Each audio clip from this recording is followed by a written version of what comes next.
Entonces vamos a empezar con creación de mercados.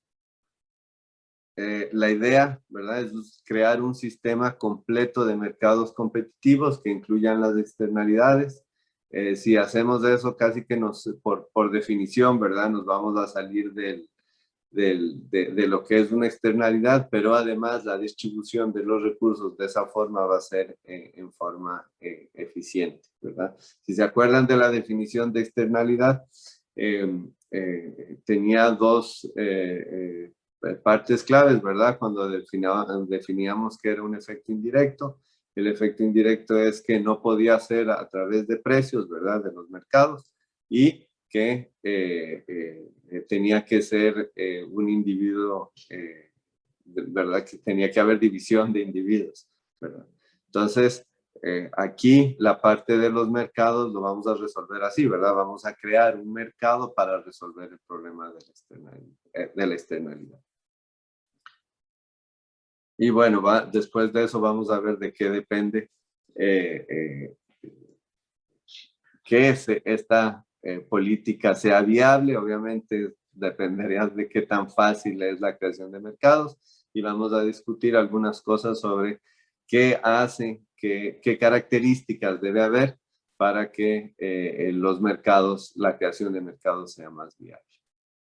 Entonces, volvemos al problema original. Necesito para buscar el lápiz.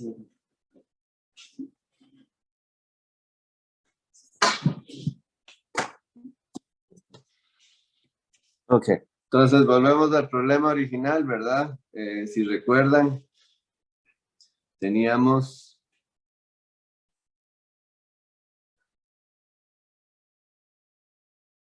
un chancecito para cambiar el color del puntero, ¿verdad? Teníamos dos firmas, ¿verdad? Un consumidor, se producían dos bienes, ¿verdad? Y había una función de utilidad. La función de utilidad es exactamente igual que en el problema anterior, y lo que teníamos aquí es una externalidad. ¿Cómo sabíamos que teníamos una externalidad? Aquí, ¿verdad? La producción del bien 1 afectaba la producción del bien 2. A la hora de crear los mercados, lo que queremos es plantear un problema de esta naturaleza. Tenemos para la empresa 1 exactamente lo mismo, ¿verdad? Tenemos sus ingresos, vende unidades producidas del bien 1 a precio 1, ¿verdad? Y tiene que comprar unidades del bien 2 para producir el bien 1. Aquí, además, vamos a tener que, vamos a generar el mercado, ¿verdad? Entonces, la empresa 1, vamos a asumir que la empresa 1 tiene que pagar por contaminar. ¿Qué estamos haciendo implícitamente? Estamos definiendo que la empresa 2 es la que tiene los derechos de propiedad, ¿verdad? Entonces, la empresa 2 está dispuesta a aceptar un pago en caso de que sea afectada por la externalidad, ¿verdad? Y ese pago es en términos marginales. Por cada unidad adicional de la externalidad que tenga la empresa 2, está dispuesta a recibir ese pago, ¿verdad? Entonces, aquí es como la firma 1 es la que contamina, entonces va a tener que pagar Q1, 1, 2 por cada unidad de contaminación, ¿verdad? Esto es, esto que está aquí, es el número de permisos que tiene que comprar la empresa 1 a la empresa 2 para poder contaminar, ¿verdad? Entonces, como que la empresa 2 le está vendiendo permisos para producir unidades del bien 1. Por eso tenemos esta restricción, porque la empresa 1 no puede producir más de los permisos que tiene, ¿verdad? Entonces, tenemos que tener esa igualdad. Y de nuevo, el proceso de maximización tiene que estar sujeto a la restricción tecnológica, ¿verdad? Bueno, eso esta restricción de aquí va a mantenerse con igualdad, ¿verdad? Porque no tiene sentido que la empresa 1 desperdicie recursos.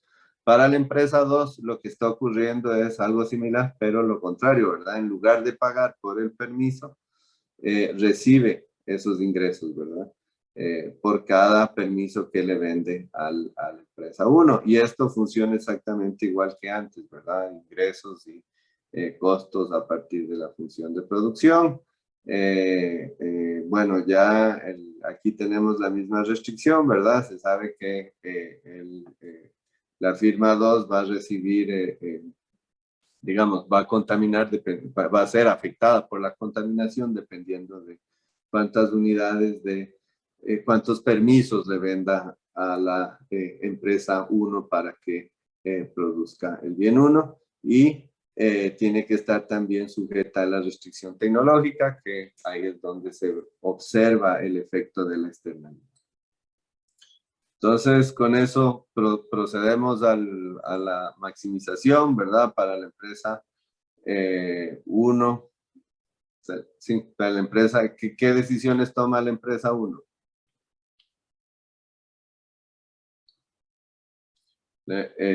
Toma, ¿qué es lo que tiene que decidir la empresa 1? La empresa 1 tiene que decidir cuántos insumos, ¿verdad? Cuántos insumos utiliza. Normalmente también tiene que decidir cuánta producción va a generar a partir de esos insumos, pero si asumimos que la restricción tecnológica se mantiene con igualdad, podemos sustituir, ¿verdad? La función de producción adentro de los niveles de producción y así hacemos que el problema solo dependa de la utilización de insumos. Entonces, una vez que definimos los niveles de insumo, implícitamente vamos a definir los niveles de producción. Entonces, sustituimos la función de producción del bien 1 dentro de la función objetivo y nos da esta funcióncita de aquí, ¿verdad? Que es la que tenemos que maximizar. Después vamos a maximizar, ¿verdad? Aquí solo nos queda una decisión. La decisión va a ser cuánto insumo vamos a utilizar para la producción. Entonces derivamos con respecto a los insumos, ¿verdad? Y obtenemos esta es la derivada, ¿verdad? Con respecto a los insumos y la condición de primer orden, ¿verdad? Y este sería el resultado, ¿verdad? Entonces de ahí es muy fácil, ¿verdad? Nada más se deriva este y este, ¿verdad? Porque son donde queda Y1 y 2 con respecto a la función. Y después de este también se deriva con respecto a Y1, 2, quedando solamente P2. Entonces aquí ya tenemos el resultado. Esta sería la condición de primer orden de la firma 1, ¿verdad? Para la firma 2 tenemos un problema similar, ¿verdad? Aquí, sin embargo, ¿alguno sabe qué decisiones tiene que tomar la firma 2?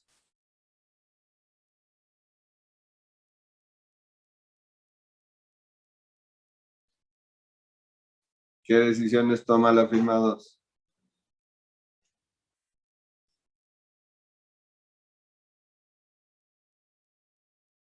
Para optimizar.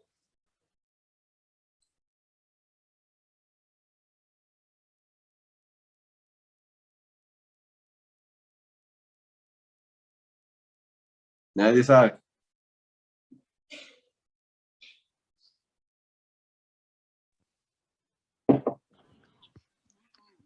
Lo que produce y cuántos permisos vende. Exactamente, ¿verdad? Aquí se ve lo que produce, ¿verdad? Más como estamos utilizando la función de tecnológica, que la restricción tecnológica como que si fuera igual, entonces es más bien cuántos insumos utiliza, ¿verdad? Que es lo que está aquí, ¿verdad? Y después cuántos permisos vende para la producción del bien. ¿Okay? Entonces, la primera derivada, si derivo con respecto a los insumos, la condición de primer orden es la siguiente, ¿verdad? Que es muy similar a la que teníamos previamente. Y después derivamos con respecto al número de permisos que va a vender la empresa 2 a la empresa 1, ¿verdad? Y si derivo con respecto a eso, la condición de primer orden es la siguiente, ¿verdad? Es muy fácil también el proceso de derivación, ¿verdad? Como lo aprendieron en Mate 1, ¿verdad? Ahora necesitamos encontrar las condiciones de optimalidad, ¿verdad? Entonces lo que vamos a hacer es que aquí tenemos menos Q12 y aquí tenemos menos Q12. Entonces vamos a agarrar esto, ¿verdad? Este pedazo de aquí y lo vamos a sustituir aquí. Y a partir de ahí vamos a despejar el P1 y el P2, ¿verdad? Aquí está la sustitución del menos Q1, 2, ¿verdad? Y nos queda la siguiente expresión. A partir de ahí, lo que hacemos es lo siguiente, muevo todo lo que tiene P2 para el lado derecho y me quedo con lo que tiene P1 en el lado izquierdo. Entonces lo que hago es agarrar, digamos, esta parte de aquí y moverla para el otro lado, que es lo que está aquí, ¿verdad? Y me queda este P1 multiplicado por este factor aquí, que es lo que está aquí, ¿verdad? Y a partir de ahí despejamos P1 entre P2 y me da este resultado, ¿verdad? La condición que tiene aquí, ¿verdad? Teníamos de aquí, ¿verdad? De esta filmina anterior, teníamos también esta condición, ¿verdad? Y si resolvemos el problema del consumidor, como ahí no hay externalidades, funciona exactamente igual que en el mercado competitivo, ¿verdad? Cuando lo resolvimos en la primera clase, que es esta condición, ¿verdad? Ustedes, ¿esa es la condición óptima o no es condición óptima? ¿Se acuerdan?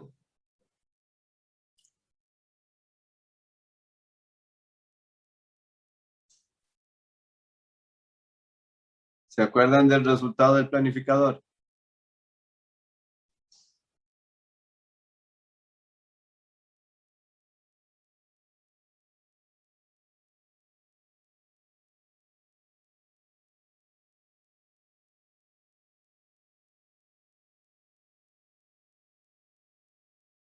Si no se acuerdan, me dicen.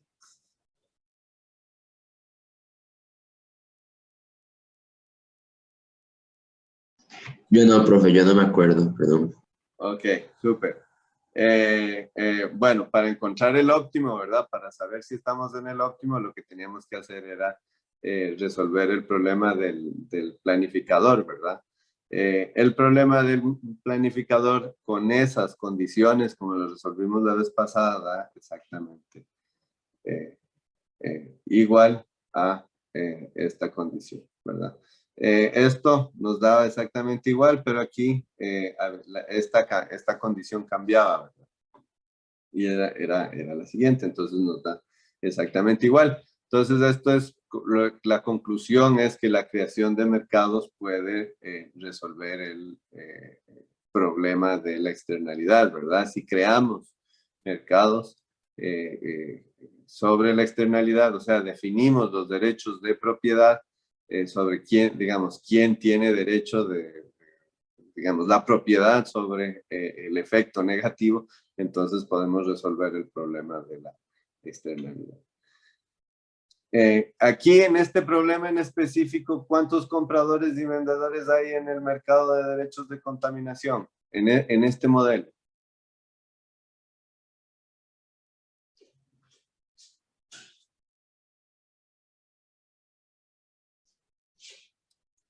¿Quién compra? ¿Quién vende?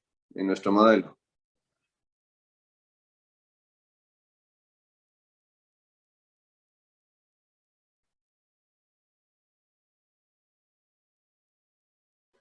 Las empresas. Empresa 1 Sí, compra. ajá, exacto. Y la empresa 2 vende, ¿verdad? Entonces, ¿cuántos son, David? 2. 2, ¿verdad? Uno compra y otro vende, nada más. Entonces, ¿hay un mercado competitivo aparte de cuando solo hay un comprador y un vendedor?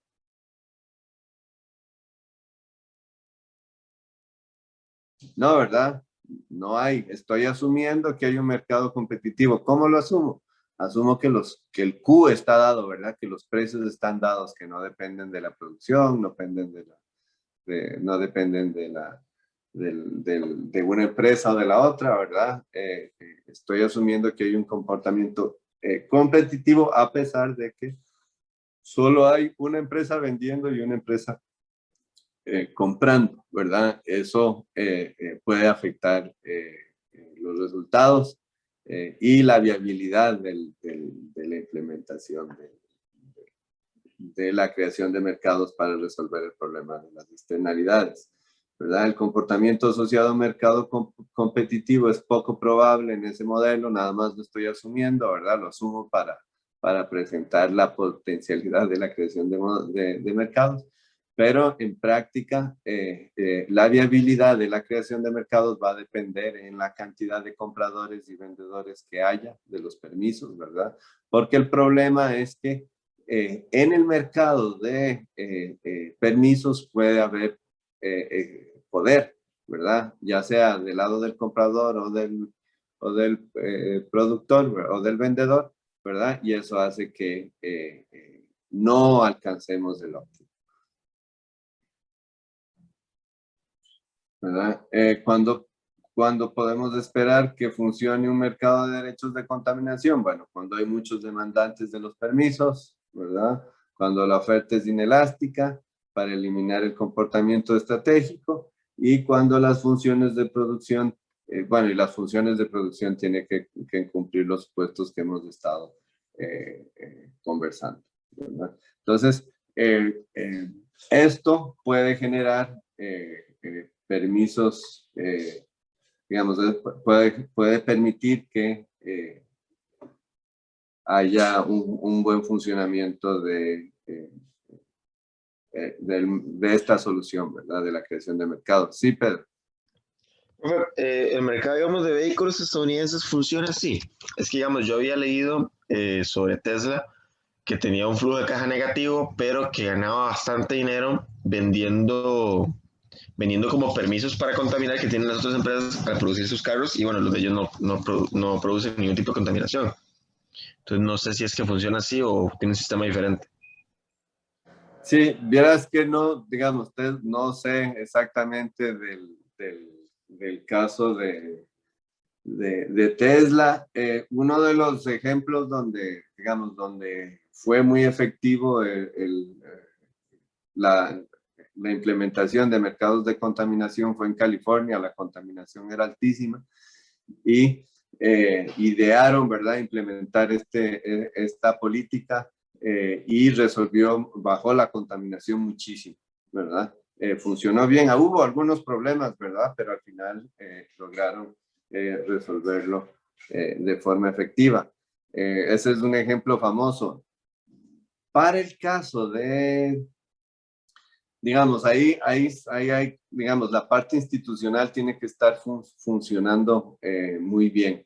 Y no sé exactamente cómo es que funciona en el caso de Tesla, porque, digamos, no es, o sea, Tesla vende carros no solamente en Estados Unidos, sino vende en todo el mundo, ¿verdad? Y entonces, la venta digamos, de toneladas de carbono, se llama evitadas, carbón evitado, ¿verdad? Hay mercados internacionales, pero no hay mucho dinamismo en esos mercados internacionales, entonces no estoy seguro que sea suficiente como para que una empresa tan grande pueda cubrir sus pérdidas. Yo me imagino que a lo mejor están pensando que en el futuro va a haber alguna cosa así que le va a permitir a Tesla digamos, sobrevivir, pero es como la expectativa de que todos los países se organicen para implementar una política de esa forma a nivel internacional, ¿verdad? Es un ejemplo interesante. Por ahora, ¿verdad? Por lo menos, por ejemplo, con el Prius, que es el carro eléctrico que más se vende en Estados Unidos, ahí es pura demanda, ¿verdad? Y es demanda un poco digamos, por varios aspectos. El carro, genera ahorros en el largo plazo, ¿verdad? Ahí es una cuestión de si la persona tiene el capital suficiente para pagar al frente, ¿verdad? El costo de lo que iba a tener que pagar, de lo que se iba a ahorrar en gasolina, ¿verdad? Ahí hay un artículo de Diana Rivera en la página de internet donde se demuestra que inclusive para el caso de Costa Rica tiene sentido económico comprarse un carro eléctrico, ¿verdad? Cuando se comparan dos carros similares, uno eléctrico y otro a gasolina, ¿verdad? Pero es una pregunta interesante. Individualmente, creo que por lo menos en lo que tiene que ver con el mercado de carros eléctricos, tiene sentido comprar uno, ¿verdad? Eso igual a precios normales del petróleo, ¿verdad? Hay que tomar en cuenta todo ese tipo de cosas. Ahorita ya está volviendo más o menos al precio normal, ¿verdad? Pero hubo un momento donde los precios internacionales cayeron mucho y entonces el precio local normalmente, bueno, no tanto en Costa Rica y menos por lo que estaba ocurriendo en la pandemia, pero cuando va dependiendo de si cae mucho el precio, va aumentando, también tiene sentido o no tiene sentido en forma individual, ¿verdad? Entonces es un poco la discusión que teníamos la vez pasada, porque no hay, digamos, en términos de bienestar social, no solamente hay que tomar en cuenta el bienestar individual, sino también el bienestar social, ¿verdad? Ahora, ese ejemplo, de nuevo, yo específicamente a la pregunta de Pedro, no tengo conocimiento de eso, ¿verdad? De si realmente están planificando financiar el movimiento de Tesla a partir de un tipo de políticas. ¿Alguna otra pregunta en esa línea, Pedro? No. Ok, perfecto, gracias. Bueno, entonces, otro problema, ¿verdad? Es la distribución de derechos de propiedad. Porque es que, aunque, digamos, no afecta, ¿verdad? La distribución de derechos de propiedad, tal vez no un problema, ¿verdad? Es más bien, la distribución de derechos de propiedad no afecta el óptimo de Pareto. Esto porque es dentro de las empresas que cambian sus beneficios en forma constante. Ahora vamos a ver el ejemplo, ¿verdad? Sin embargo, los cambios en los derechos de propiedad sí generan una redistribución de recursos entre las personas que tienen que comprar los permisos versus las que tienen que vender, ¿verdad? Un poco la idea es que uno podría darle el derecho de propiedad al contaminador, ¿verdad? Y decir, hey, usted tiene derecho de contaminar, pero la persona que está siendo afectada puede ir donde el contaminador y decirle, bueno, si usted, si yo le pago, usted reduce la contaminación, ¿verdad? Si eso ocurre, los resultados son iguales, ¿verdad? No importa quién, si yo creo el mercado, no importa quién le dé los derechos de propiedad, el resultado va a ser exactamente el mismo en términos de optimalidad, ¿verdad? En términos de niveles de producción. Sin embargo, sí va a haber cambios en la distribución.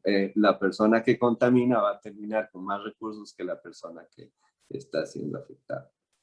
Entonces, en el ejemplo anterior, ¿verdad? En el modelito que vimos, ¿quién tiene los derechos de propiedad sobre la externalidad? ¿El contaminante o el contaminado?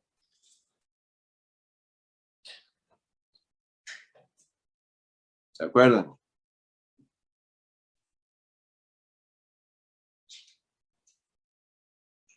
La empresa 1, ¿verdad? Que era la que... O la empresa 2. ¿Quién era el que tenía los derechos de propiedad? La 2, ¿no? La 2, ¿verdad? Entonces ahí lo que habíamos definido es que la empresa 2 tenía derecho a tener el aire limpio, ¿verdad? ¿Qué pasa si cambiamos esto y le asignamos a la empresa 1 el derecho de contaminar cierta cantidad? ¿Verdad? Aquí lo podemos hacer en forma general, pero digamos, si es nada más cambiar de uno al otro, lo que habría que hacer es cambiarían nada más de estos signos y estamos exactamente digamos, en el mismo problema anterior, solo que con esos signos cambiados, ¿verdad? Para la empresa 1, para la empresa 2. Esa sería como la solución dicotómica o discreta, ¿verdad? O tiene uno en los derechos de propiedad o lo tiene el otro, punto. Igual, si lo pueden hacer así, ¿verdad? Y se van a dar cuenta que los resultados son exactamente igual, ¿verdad? Ahí lo que va a pasar es que donde despejábamos menos Q, va a ser más Q, ¿verdad? Y en las dos ecuaciones va a cambiar el signo, entonces voy a sustituir igual y voy a obtener el mismo resultado en equilibrio, ¿verdad? Las mismas condiciones de equilibrio. Sí, Alberto. Digamos, gracias, profe. Eso sería nada más cambiar quién contamina y quién es el que vende los derechos de propiedad, ¿verdad? O sea, no habrían más que eso. Sí, nada más, ¿verdad? O sea, no quién vende los derechos de propiedad y quién compra los derechos de propiedad. El que contamina y el que es contaminado no cambia, ¿verdad? Ah, ok, entonces sí, esa sí era mi pregunta. Entonces, Ajá. porque yo soy el que contamina y yo soy el que vende los derechos de propiedad, ¿cómo funciona eso? ¿No está como todo de un solo lado? Eso es lo que te digo, ¿verdad? Voy a regresarme para que lo vean. ¿Verdad? Aquí lo que estoy diciendo es lo siguiente. Si usted, digamos, si la firma 1 tiene los derechos de propiedad, entonces este signo sería positivo y este signo de aquí sería negativo, ¿verdad? Y si resuelven el problema así, ahí sería que la firma 2 no tiene los derechos de propiedad, sino la firma 1. Si lo resuelven de esa forma, lo que va a ocurrir es más o menos esto. Este menos Q, ¿verdad? Ahora va a ser más Q. Y aquí este va a ser también más Q porque va a cambiar el signo en los dos problemas. Entonces igual puedo sustituirlo aquí y el resultado va a ser exactamente igual. Entonces, no importa quién tenga los derechos de propiedad, el resultado, ¿verdad? El outcome, los niveles de producción van a ser exactamente los mismos. Entiendo, pero digamos, implicaría que la empresa 1 vende los derechos de propiedad y aún así le causa la externalidad a la empresa 2, ¿no es cierto? Porque la empresa 2 sigue dependiendo de la producción del bien 1. Exactamente, exactamente. Pero, Alberto, la empresa 2 puede irle a ofrecer plata o recursos, ¿verdad? A la empresa 1 para que reduzca. Entonces, en términos de costo de oportunidad, está pagando exactamente lo mismo que cuando no era ella la que tenía los derechos de propiedad. Te explico, en términos de costo de oportunidad es lo mismo. Lo que pasa, en términos de flujo de efectivo hay diferencia, pero en términos de costo de oportunidad es lo mismo. Y entonces por eso es que llegamos al mismo nivel. Ok, gracias. Okay.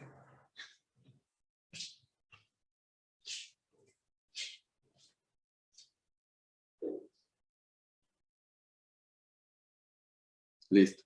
Este modelo con Q generaliza el problema, ¿verdad? No es solamente o la empresa 1 tiene todos los derechos de propiedad o la empresa 2 tiene todos los derechos de propiedad. Aquí lo que hacemos es que la empresa 1 tiene los derechos de contaminar hasta Q y en ese momento cambian para el otro lado, ¿verdad? Para la empresa 2. Entonces, ahí esa forma lo generalizo para demostrar que no importa ni siquiera si, no es solo si uno o el otro, o tal vez le doy la mitad de los derechos hasta un cierto punto y después al otro, ¿verdad? No importa cuál sea el nivel del Q, o si es uno o versus el otro, los resultados van a ser exactamente lo mismo. Si optimizo, esto va a ser el Q en este problema, es como una constante, ¿verdad? Y entonces, cuando optimizamos, caemos exactamente en la misma solución. Y es un poco por lo que le acabo de explicar a Alberto, ¿verdad? Que es que no importa si la empresa 1 no tiene los derechos de propiedad o tiene los derechos de propiedad, implícitamente va a estar pagando porque va a dejar de recibir un monto porque la empresa 2 siempre le puede pagar para dejar de contaminar. Entonces, el resultado es el mismo, no importa quién tiene los derechos de propiedad o el nivel de, hasta cierto nivel de derechos de propiedad, el resultado va a ser igual, ¿verdad? ¿Recuerdan? ¿No les recuerda algo? Eso es algo que me imagino que vieron en micro, ¿verdad? Y en introducción. ¿Qué es lo que tenemos? No importa quién tenga los derechos de propiedad, los resultados son eficientes. ¿Se acuerdan de alguien que dijo algo parecido? Coase. Exactamente, ¿verdad? ¿Te acuerdas que decía todo el teorema de Coase? No, me miento, Ok, no me acuerdo. eso es lo que decía, ¿verdad? Decía, pero ponía una condición, decía, no importa quién tiene los derechos de propiedad, los resultados siempre van a ser eficientes mientras los costos de transacción tiendan a ser. ¿Qué significa? Que, digamos, la posibilidad de que la empresa 2 vaya a ofrecerle plata a la empresa 1, el costo es, si el costo es 0, entonces la externalidad se resuelve, ¿verdad? Lo que está diciendo es, bueno, se está creando un mercado ahí implícitamente en forma automática porque no hay costos de transacción, no hay costos de generar el mercado, entonces se resuelve automáticamente, ¿verdad? El problema es cuando una empresa contamina a miles o millones de personas, ¿verdad? Entonces ahí ya la coordinación entre las personas ya es costosa y entonces ya nos alejamos del resultado del teorema de Coase, ¿verdad? Entonces, bueno, así fue como empezó esta literatura de creación de mercados, pues con el teorema de Coase, ¿verdad? Y ahora se ha desarrollado con el concepto de permisos de contaminación transferibles, ¿verdad? O sea, o no le dan, inclusive pueden pensar en esto, el mercado está abierto, ¿verdad? Yo puedo como consumidor, ¿verdad? Puedo decir, hey, no, me interesa que bajen los niveles de contaminación, voy a ir al mercado, ¿verdad? Como comprador más bien, como en lugar de consumidor, como comprador de derechos de contaminación, puedo ir al mercado, comprar el derecho, ¿verdad? Y sacarlo del mercado. Entonces, ¿cuál va a ser el resultado? El resultado va a ser que los niveles de contaminación en San José o en California, ¿verdad? Van a ser menores. Pero yo también puedo hacer lo siguiente. Puedo agarrar ese permiso y, digamos, las empresas que venden esos permisos, ¿verdad? Que tienen costos, pueden ser que, digamos, yo reparto los permisos a todas las empresas, ¿verdad? Y les digo, hey, ustedes pueden contaminar hasta cierto nivel. Las empresas pueden vender esos permisos a otras empresas para que contaminen. En el momento en que yo vendo, si yo soy una empresa que contamine y se lo vendo a otra empresa que contamine, yo voy a tener que contaminar menos y la otra empresa va a poder contaminar más, ¿verdad? Entonces, de acuerdo con eso, lo que ocurre es que las empresas que les cuesta menos reducir la contaminación, terminan vendiendo esos permisos, ¿verdad? Hacia las empresas que les cuesta más reducir la contaminación. Entonces también hay un proceso de optimización cuando se crea en el mercado, no solamente con la gente que quiere o no quiere contaminar, sino entre la gente que quiere contaminar, entre las empresas que quieren contaminar, hay como una redistribución, ¿verdad? Y termina colocándose en forma eficiente, ¿verdad? Porque las empresas a las que más les cuesta reducir terminan con los permisos y las otras empresas dicen, bueno, no, digamos, yo gano más vendiendo el permiso que reduciendo la contaminación, entonces voy a reducir la contaminación. Entonces las empresas que les cuesta menos empiezan a reducir la contaminación y diga, como que el objetivo de reducción de contaminación se hace en forma eficiente porque se reduce con menos costos, ¿verdad? Esa es un poco la idea también. Esas dos cosas, a partir del teorema de Coase salen esos dos elementos, ¿verdad? Ahorita estamos viendo en el modelo, capturamos uno que es compra y venta de personas afectadas versus contaminantes versus contaminados versus contaminadores, ¿verdad? Pero dentro de los contaminadores también puede haber compra y venta de permisos de contaminación. Y bueno, esto era un poco lo que les comenté ya cuando Pedro preguntó sobre lo de Tesla, ¿verdad? En California funcionó en forma muy efectiva la creación de mercados de contaminación y lograron mantener. Entonces, ahora inclusive a nivel mundial, ¿verdad? También están pensando en tratar de implementar una medida de ese tipo para resolver el problema del cambio climático. Bueno, ¿cuáles son los problemas? Las dificultades de implementar este tipo de política. Bueno, hay varios, ¿verdad? Los costos de transacción, si los costos de transacción son altos, reduce significativamente el número de transacciones, ¿verdad? De los permisos y se aleja al óptimo. Esto es como que a veces ni siquiera es por poder de mercado, nada más no ocurren las transacciones que deberían de ocurrir, ¿verdad? Por falta de información, ¿verdad? Y nos alejamos del óptimo. Otro problema es que los equilibrios que se alcanzan pueden tener costos altos y dependen de la distribución inicial de los permisos. Un poco igual de lo que hablábamos cuando comentábamos sobre la distribución del ingreso. A veces, digamos, hay equilibrios que no son muy deseables desde un punto de vista más normativo, ¿verdad? Para la sociedad, inclusive si alcanza la eficiencia, ¿verdad? Además,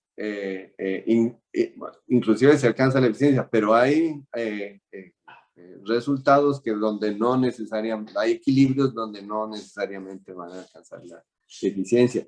Y mucho depende, qué equilibrios se alcanza, mucho depende también de cómo, de la distribución inicial de esos permisos. Un poco, ¿qué significa la distribución inicial? De los derechos de propiedad, ¿verdad? ¿A quién le doy el principio de los derechos de propiedad? Y después, la distribución inicial de permisos puede generar también poder de mercado, ¿verdad? No solamente puede cambiar el equilibrio, sino puede generar poder de mercado. Todo eso está documentado. Hasta aquí llegamos con creación de mercados. No sé si tienen alguna pregunta o algún comentario adicional.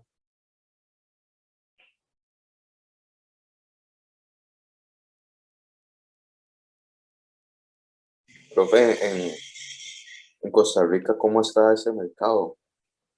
No, no existe. Es institucional, ¿verdad? Es una política. Entonces hay que, digamos, habría que pasar, debería de pasar por la Asamblea Legislativa, ¿no? No existe, ¿verdad? Solo, digamos, cuando hay, ¿en dónde se ha implementado? En California, ¿verdad? Ahí el problema de contaminación era muy grande. Entonces, digamos, era un problema social altísimo y entonces las instituciones son fuertes y entonces lograron implementarlo de forma efectiva. Aquí es un poco más complicado, ¿verdad? Y también eso hace que en forma internacional se haga un poco más complicado implementar ese tipo de políticas también, ¿verdad? Pero es una alternativa teórica lindísima, ¿verdad? Es como resolver un problema desde la perspectiva económica de una forma muy práctica. Entonces, de los pocos campos donde una idea de un economista ha sido súper eficiente para reducir la contaminación, ¿verdad? No, también en otros campos, ¿verdad? Pero esto es así, o sea, en California funcionó súper bien. Entonces, eso es un ejemplo de cómo una regulación puede aumentar el bienestar, ¿verdad? Pero sí, aquí hay dificultades, digamos, no, es que a veces los mercados aparecen por sí solos, ¿verdad? Y hay un poco, por ejemplo, aquí he oído de discusiones sobre vender, se le llaman como permisos de reducción sobre todo para deforestar, ¿verdad? Porque la deforestación también genera contaminación, ¿verdad? En el sentido de que, bueno, por varias razones. Primero, las vaquitas son súper contaminantes, ¿verdad? Por el metano, pero también los árboles sirven para secuestrar el carbono y en el momento en que se cortan empieza a vuelve a emitir, ¿verdad? Entonces, por los dos lados, la corta digamos, la deforestación genera emisiones en lo que tiene que ver con el cambio climático, ¿verdad? Entonces, han habido algunos intentos de hacer, de crear mercados de ese tipo. También hay algún tipo no solamente en términos de contaminación, pero por ejemplo, ahí está la historia de que la empresa de electricidad de Heredia, que se me olvida el nombre, no sé si alguno sabe. Empresa de Servicios Públicos de Heredia. Esa, por ejemplo, le paga a Fonafifo para que implemente pagos a servicios ambientales para proteger las zonas de donde viene el agua, ¿verdad? Eso es, digamos, eso es un ejemplo más bien como de code, ¿verdad? Que llegan y resuelven el problema a dos personas que se benefician, ¿verdad? Una está produciendo los servicios ecosistémicos y la otra persona lo está comprando. Entonces llega y la empresa le dice, hey, pague servicios ecosistémicos en toda esa zona porque si se deforesta me voy a quedar sin agua, entonces va y paga. Entonces, hay ejemplos, ¿verdad? Hay ejemplos donde se da esta creación de mercados en forma automática. Institucionalmente no existe, digamos, una creación o una política general, pero sí hay ejemplos porque hay beneficios, ¿verdad? Como hay beneficios, entonces la gente se acomoda sola y empieza a resolver.